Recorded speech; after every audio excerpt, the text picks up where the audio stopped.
It's Nana Apple here. So on YouTube for like a bit, I've been seeing polls saying what's the better episode, TPOT 16 or BFDI 18? And usually BFDI 18 wins by a long shot. Let's think of a better start.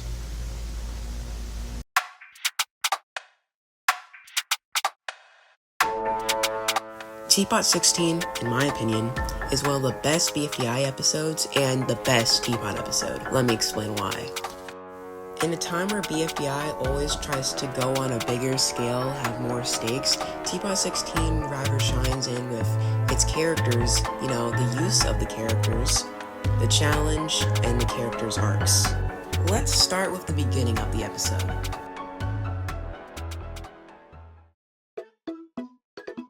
This episode's intro, aka everything before the challenge, is really strong.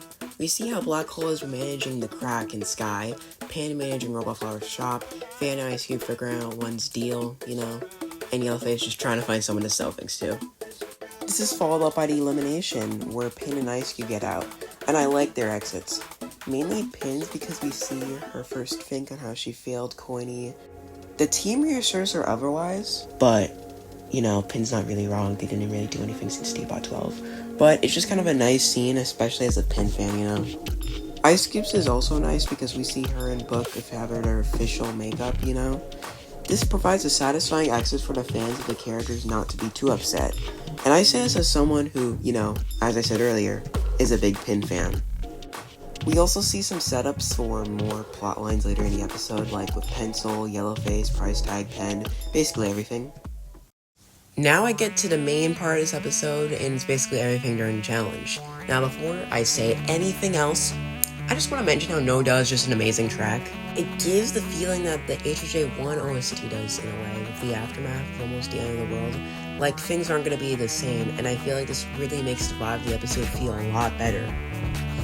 The challenge is hide and seek, but a bit different. Whoever gets the most tags from 4 and X respectively will be up for elimination.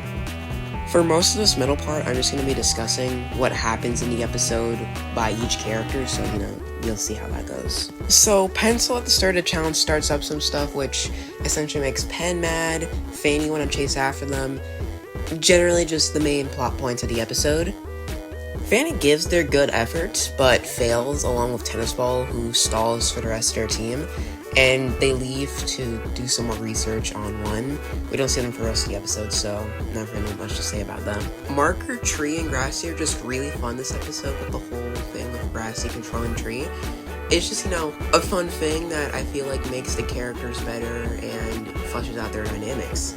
Another thing is that I like how Marker and Tree try to help Team 2, There's also the trust part of Death Pact. I think we forgot about that as well, so I like how they're trying to show that in this episode and the next few episodes going forward. I like how Pillow makes an alliance with X to get more hiders. It's only really used twice, and then Pillow just shakes a tree for the rest of the challenge, so Pillow's alright, I guess. Not really much to say about them, but they're fun. Meanwhile, this is going on, Pencil's just trying to carry their team, even sacrificing some of their members like Winner and Yellowface, and almost Donut. More on that later. Other characters like TV, Black Hole, Snowball, and Bottle were definitely less prevalent in the episode, but they still had their moments, like Black Hole just trying to find a finding spot just ruins everything. TV getting in the way of 4, trying to catch Clavier. Snowball staying on that tree for some reason, I don't know. And then, okay, I think this video just explains what Bottle does in the episode. Wow, Bottle was such a good hider. Like, did you know Bottle was such a good hider? Like, she's such a good hider. I can't find her anywhere. Wow, I wonder where Bottle was hiding the whole challenge. Hi, I was hiding behind that door. Haha, classic Bottle, you're such a good hider. I'm such a good hider. Bottle. Okay, but if I were to say anything bad about this episode, it'd be that gag.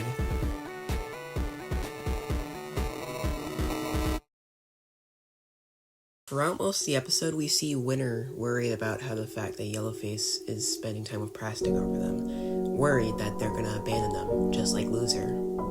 Book then says, yeah, there may be people who may go, but there'll always be new people who come around. While I think this could have been executed a little bit better, I still think it's a great message for the episode, The waterfall scene with Pen and Lai, despite having admittedly funny phrasing looking back at this, I still find to be a really powerful scene.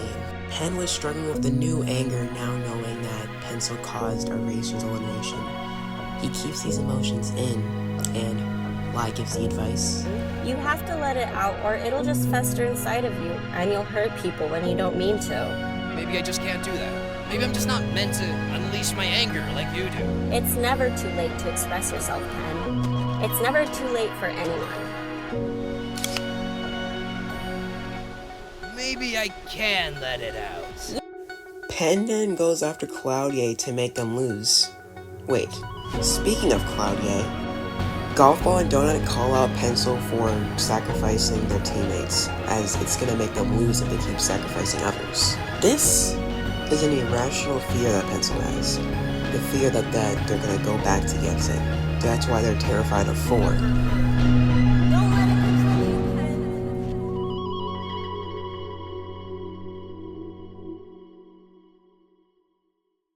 Despite this being a low-stakes episode, it makes up for it for having powerful moments and using all of its cast. I want more episodes like TPOT 16 that have its cast be used, as well as having fun and powerful scenes with them.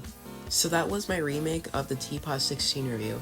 I feel like I explained my thoughts a lot better than the original one. Probably not the best, but good either way.